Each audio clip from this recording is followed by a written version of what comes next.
So schön, dass du da bist. Meine Selbstheilung.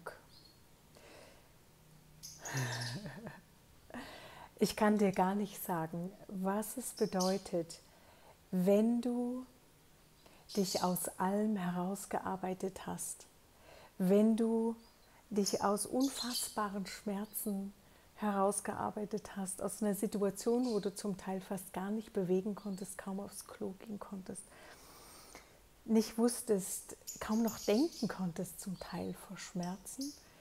Und du hast es geschafft und verstanden, worauf es im Leben wirklich ankommt und was Heilung eigentlich wirklich bedeutet. Und du bist gesünder wie je zuvor. Ich kann nur sagen, das ist eine so unfassbare, wunderbare Reichheit, die ich dadurch in meinem Leben erlebt habe, die ich ohne die Krankheit, ohne das Durchgehen, ohne das Verstehen gar nicht bekommen würde. An die Stelle käme ich nicht in meinem Leben. Insofern kann ich als allererstes sagen, egal in welchem Zustand du dich gerade befindest und egal wie furchtbar deine Lebenssituation vielleicht im Moment aussieht, auch in Bezug auf Schmerzen und Krankheit. Wenn wir da durchgehen, finden wir einen Reichtum, der ist unbezahlbar.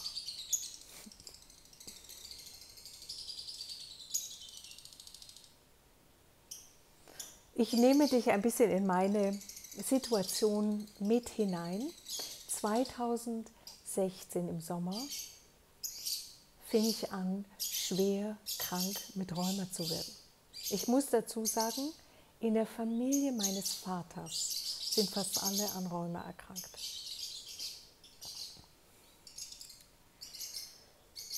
Es fing bei mir an in den Füßen und ging dann langsam über die Beine, immer mehr in den ganzen Körper, bis mein gesamter Körper. Es war Weichteilrheuma und in den Gelenken und also immer mehr unfassbarer Schmerzeinzug und immer weniger Bewegung mir zur Verfügung stand. Jetzt muss ich dazu sagen, ich habe mitgebracht verschiedene Dinge. Das eine, was ein sehr wesentlicher Punkt ist für meine Heilungsgeschichte und für alles, wo ich stehe heutzutage, ist, dass ich 2006 ein inneres, sehr starkes Erlebnis hatte, wo ich mit meinem Sein, was ich seither meine innere Stimme nenne, verbunden wurde. Ohne Lehrer, ohne jemals Drogen genommen zu haben. Es ist in mir entstanden. Womit ich in der Zeit sehr beschäftigt war, ist, dass ich an jeder Stelle für mein Leben nach dem Sinn gesucht habe und was ich wirklich will. Ich habe dazu, zu dem Thema gibt es ein Video auf YouTube und es gibt alles für Englisch ist auf meinem Podcast, Apple Podcast oder auf meiner Homepage zu finden. Da spreche ich sehr detailliert über dieses Ereignis, was da mir passiert ist. Kannst du gerne nachschauen, wenn es dich interessiert. Und da ich keinen Lehrer hatte und auch nichts davon wusste und auch nichts gesucht habe in diese Richtung, musste ich mir das alles schrittweise erarbeiten und habe gesehen, wann immer ich nach innen auf diese Stimme in mir vertraut habe, das hat immer gestimmt und es sind immer Wunder entstanden daraus. Etwas, was mein Verstand nicht hat greifen können. Das ist eine wesentliche Basis für meinen Weg, dass ich dieses Element von mir, also den Zugang zu mir selbst in mir gefunden habe und auf den hören kann. Und heute schon seit einigen Jahren ausschließlich daraus lebe. Das Zweite, was ein wesentlicher Grundbaustein für meine Selbstheilung ist, ist, dass ich immer schon Krankheit verstanden habe als Heilung. Was bedeutet das? Ich wusste immer schon, wenn ich krank bin oder mir es nicht gut geht oder dann bin ich nicht in Alignment, bin ich nicht, wer ich wirklich bin ich nicht in Übereinstimmung mit meinem eigenen Seelenplan. Das ist eine zweite klare Sache, die wusste ich einfach schon als Kind, die wusste ich schon immer. Ich habe schon seit Kindheit viele Fähigkeiten, wie zum Beispiel mit Verstorbenen sprechen zu können. Schon als Kind konnte ich immer alle Gedanken eines anderen Menschen sehen, selbstverständlich, die er hatte. Und es hat sowas wie Trennung zwischen Raum und Zeit für mich nicht gegeben, waren alles Selbstverständlichkeiten.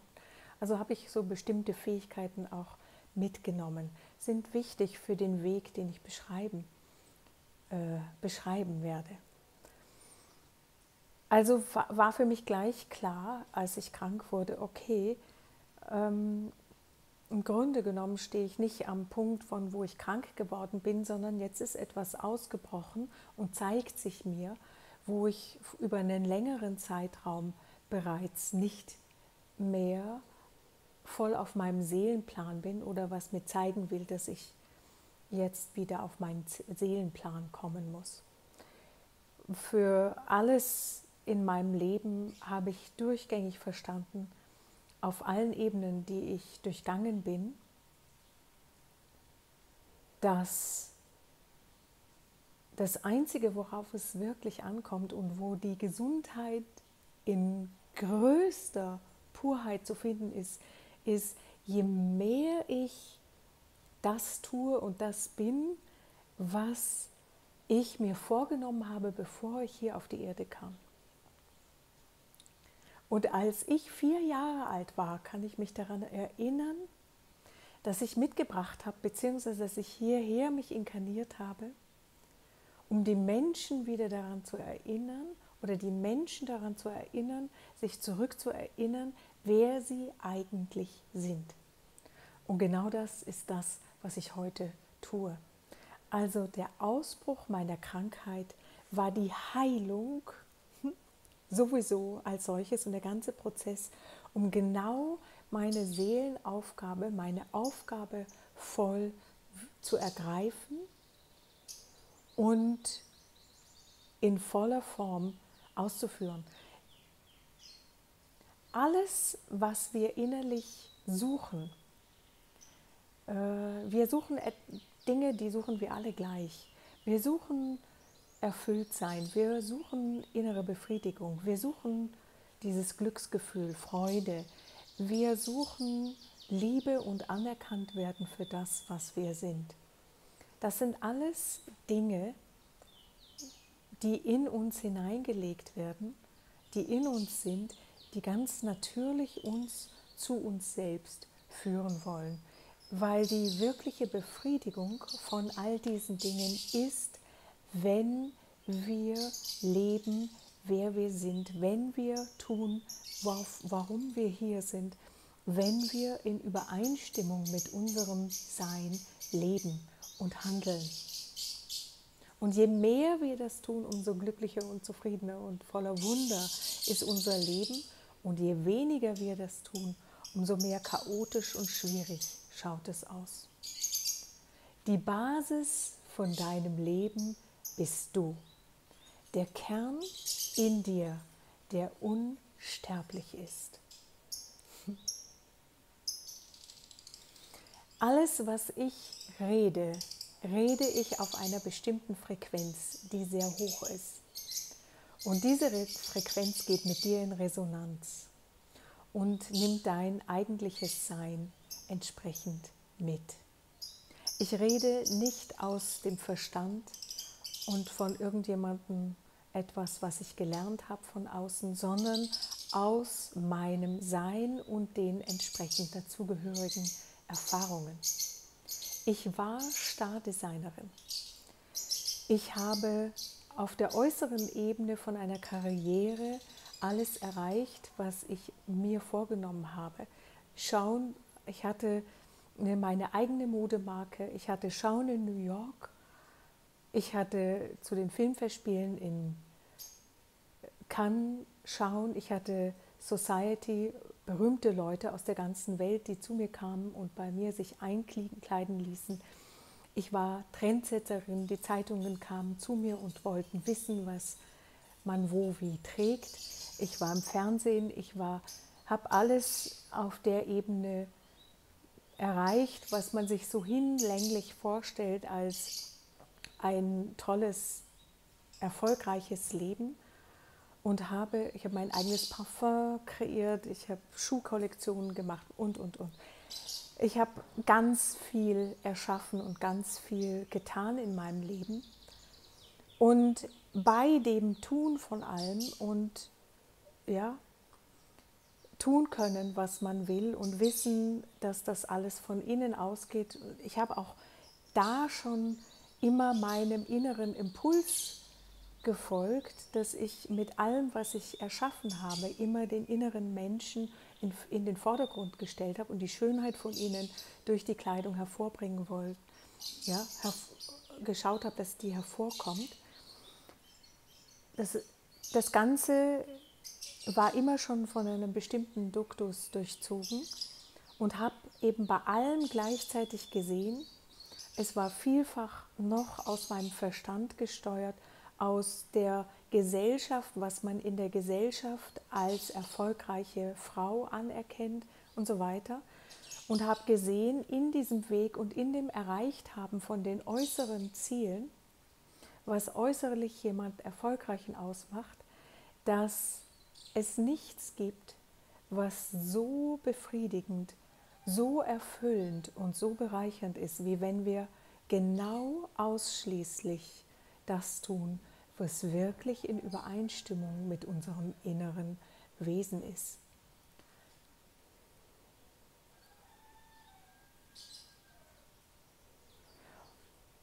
Das ist eine Basis für den Heilweg.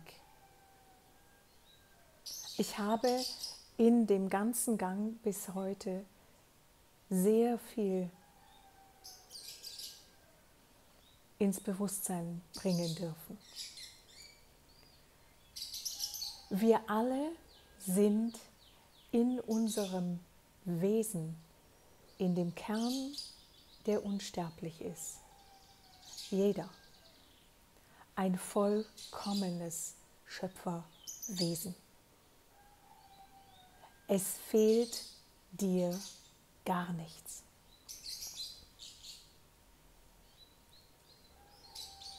Aber wir haben das vielfach vergessen.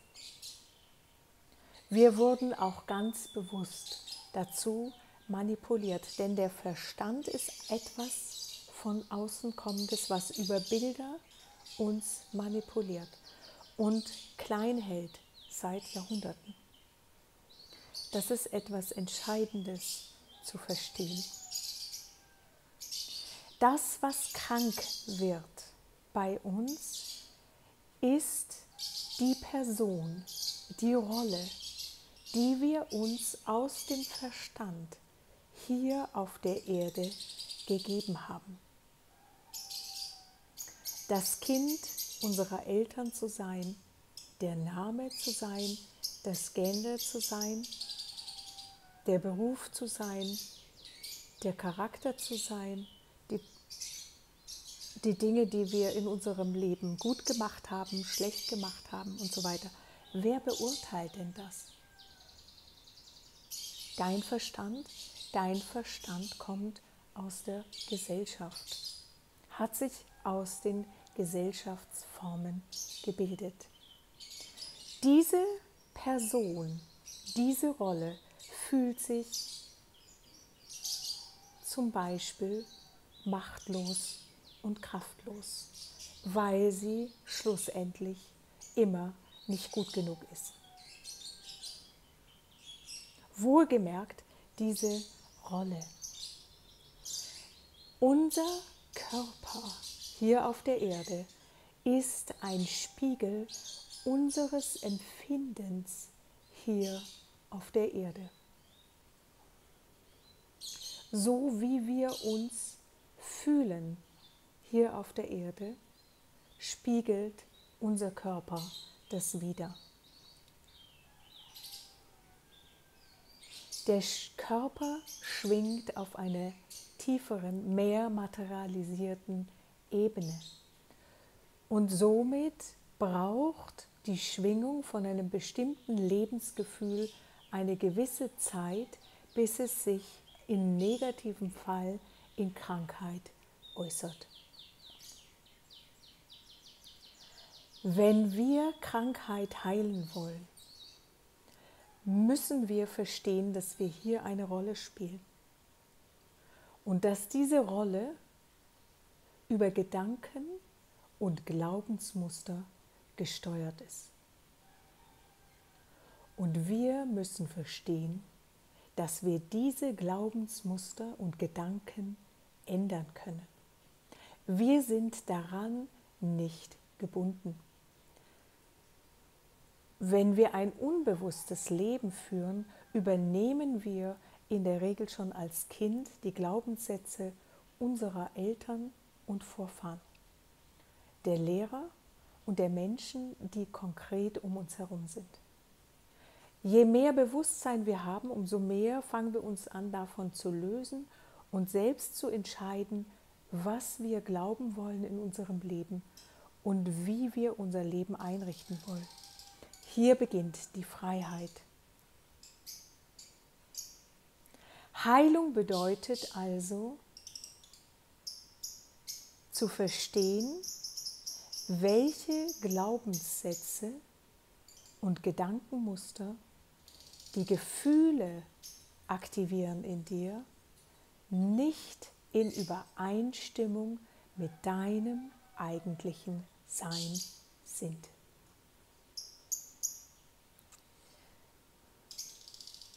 Einer der katastrophalsten Gedanken auf diesem Planeten, der gleichzeitig am meisten verbreitet ist, lautet: Ich bin nicht gut genug.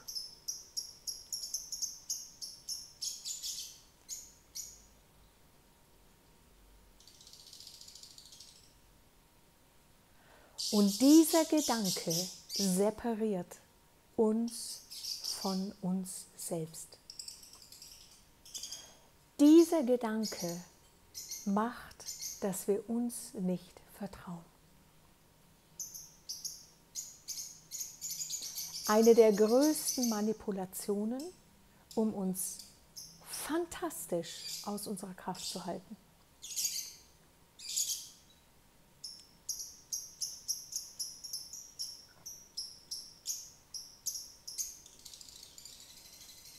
Dein Sein, unser Sein ist vollkommen.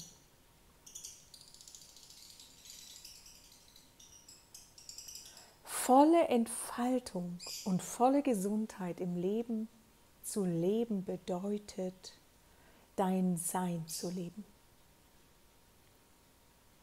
Und alles, was mit dieser Person, das aus der Gesellschaft gebildet ist, die aus der Gesellschaft gebildet ist, diese Rolle, die du bis vielleicht heute gespielt hast, loszulassen, vollkommen zu verabschieden. Wir müssen Schrott aus dem Weg räumen. Wir müssen nichts lernen, um vollkommen zu sein. Wir müssen die Manipulation erkennen, die in uns eingepflanzt ist durch den Verstand. Wir müssen erkennen, dass wir unserem Denken, nur weil es in unserem Kopf stattfindet, nicht glauben müssen.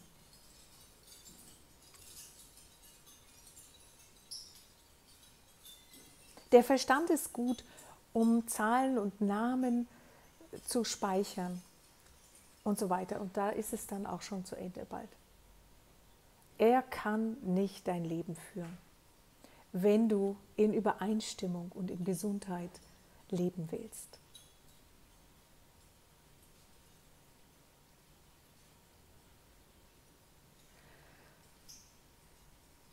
Ich wurde also schwer krank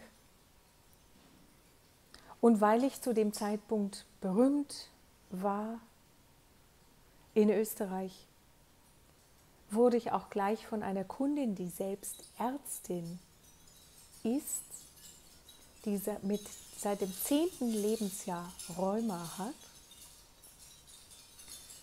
eine Operation nach der anderen hatte, die zu dem Zeitpunkt, als ich Rheuma bekam, bereits pensioniert war, deren Bruder die Rheumatologie im Krankenhaus dort in Salzburg, wo wir gelebt haben, geführt hat, reingeführt, um dort sehr gut behandelt zu werden.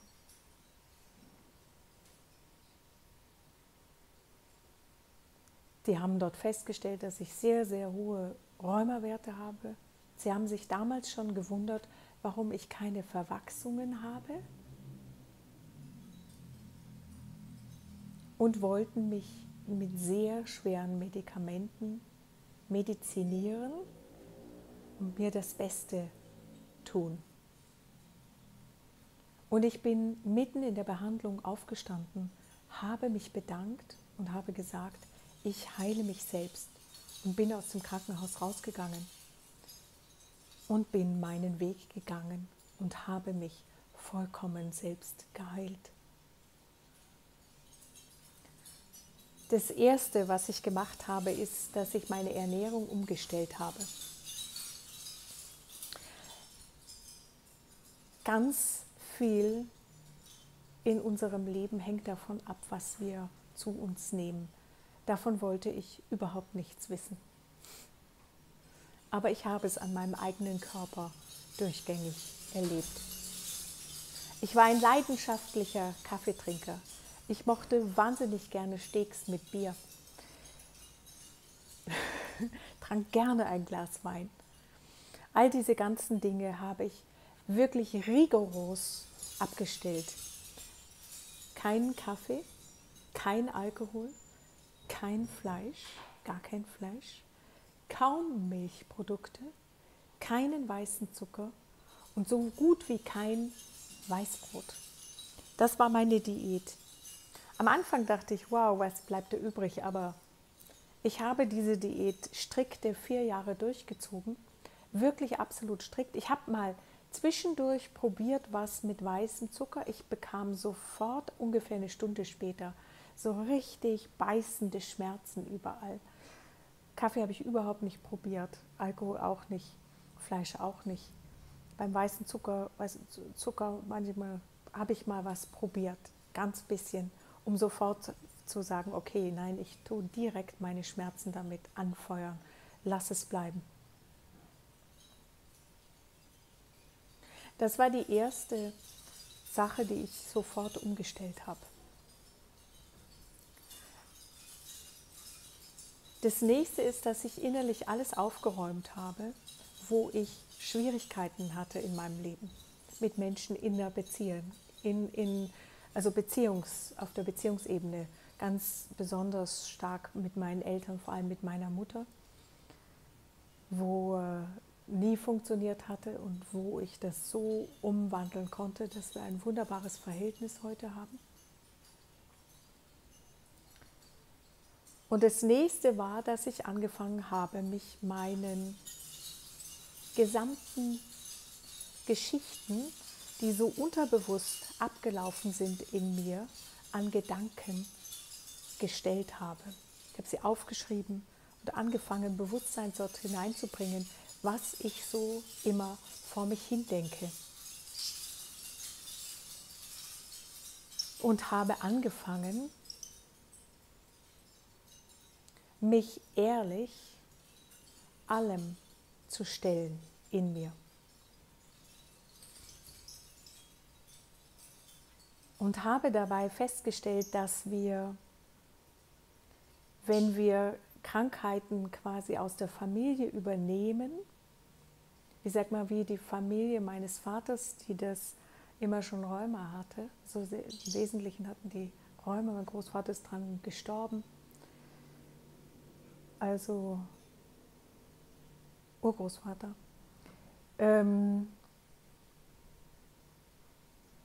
dass das Glaubenssätze sind, die in uns verankert sind. Die sind dafür zuständig. Das sind Glaubenssätze, die da unterbewusst verankert sind. Das ist im Grunde genommen auf der eigentlichen Realitätsebene, warum wir sowas vererben können.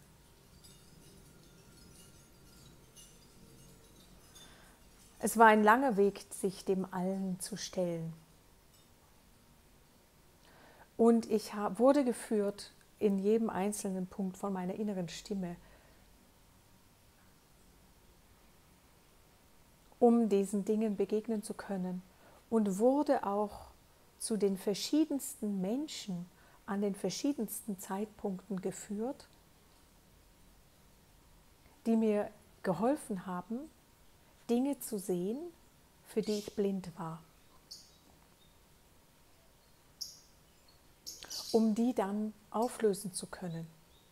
Ich habe auch unter anderem eine 1,5-jährige Ausbildung bei einer besonderen Frau aus Mexiko gemacht, die mich geschult hat auch für das, was ich heute tue, die schon als Kind aufgefallen ist, weil sie Gegenstände mit den Gedanken durch den Raum werfen konnte. Als Baby lag sie in der Wiege und konnte mit den Gedanken die Spielzeuge über ihrem Kopf bewegen.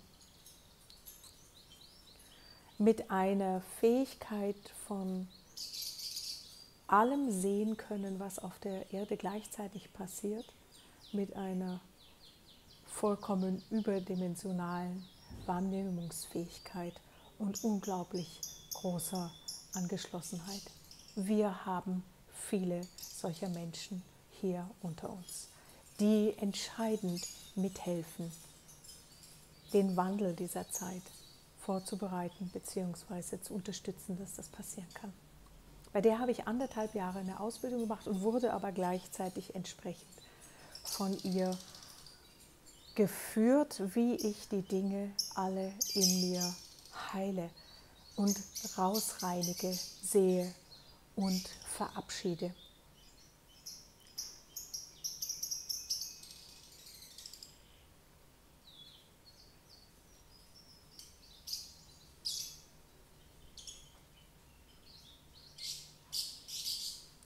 Die Selbstheilungskräfte in uns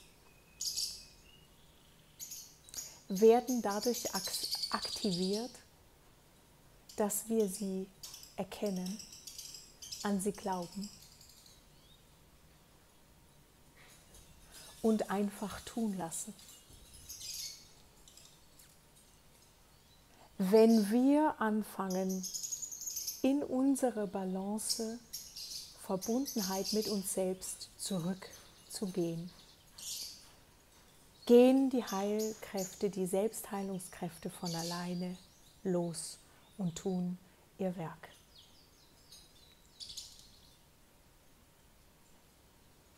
Wir brauchen auf dem Weg Menschen, die uns die Stellen reflektieren können, die wir selbst nicht sehen können, weil wir bekanntlich oft blind sind für genau die Stellen, die die Verursacher wirklicher Probleme in unserem Leben sind. Ich war mir nie gut genug, um Hilfe zu fragen. Ich wurde auf die unglaublichste Weise zu unglaublichen Menschen geführt, die mir genau immer zeigen konnten, wo ich blind war, durch meine innere Stimme.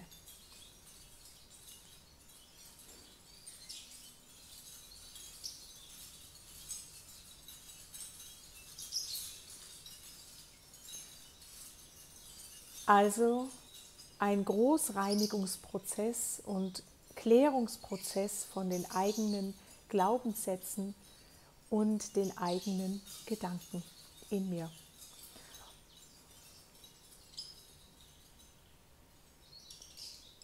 Das bedeutet also eine unglaubliche Ehrlichkeit sich selbst gegenüber und zu erkennen, dass wir die Rolle und die damit einhergehenden Schwierigkeiten nie und nimmer sind und nie gewesen sind, sondern das spielt sich alles immer nur in diesem Bereich ab, der sich hier im Körper auf der Erde aus unserem Verstehen heraus manifestiert hat. Den geht es im Grunde genommen als Ganzes aufzulösen und das eigene Sein immer mehr hereinkommen zu lassen. Die gesamte Dualität findet sich in diesem Rollenbereich statt. Wir sind bedingungslose Liebe.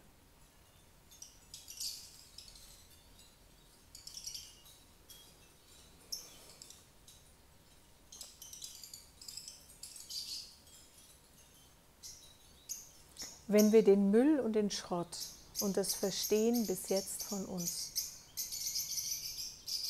das nicht glauben können an uns,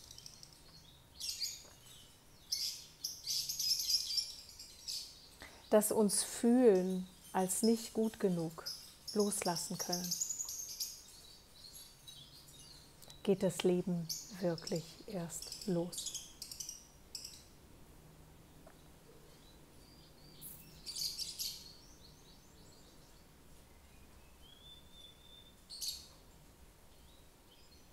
Wir haben eine unbändige Kraft in uns.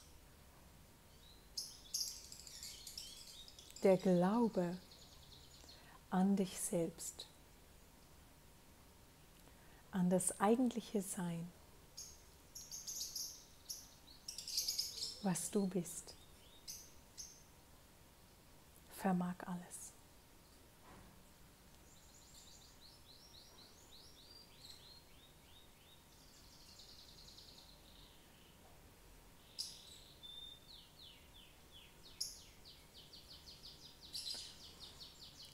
Es gibt noch verschiedene Bereiche, die alle zu dieser Selbstheilung dazugehören, die ich in diesem Video gar nicht alle jetzt erwähnen kann. Ich werde ein weiteres Video dazu machen. Aber das soll dir mal einen Anfang geben, um zu schauen und loszulegen und dich selbst zu aktivieren. Alles, was ich heute mache, alles, was ich gelernt habe, ist dazu da, um die Menschen zu aktivieren und wieder in ihre Kraft zu bringen, mitzuhelfen, aufzuräumen, dich freizulegen und zu sein, wer du wirklich bist. Schaue dich um auf meiner Webseite. Ich habe zahlreiche Kurse, die dir genau diese Sachen, von denen ich spreche, helfen zu erlangen. Ich arbeite als Coach One by One. Ich habe ein Power-Up Network, wo unsere multidimensionalen Fähigkeiten aktiviert werden. Sowas wie DNA-Aktivierung. Wir haben eigentlich 12 DNAs und eine 13. kristalline DNA zur Verfügung. Wenn die alle aktiviert sind, brauchst du überhaupt niemanden mehr von außen. Da weißt du einfach die Dinge.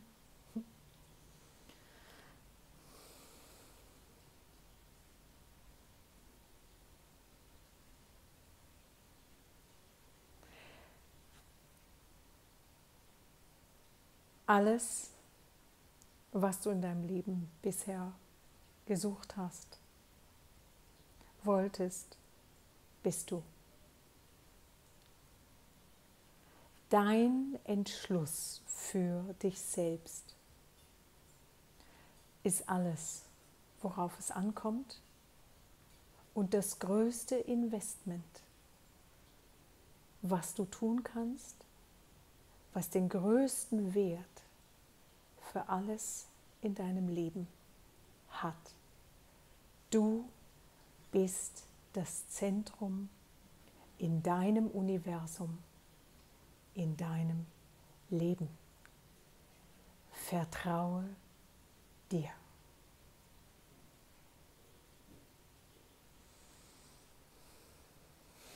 Schön, dass du da bist.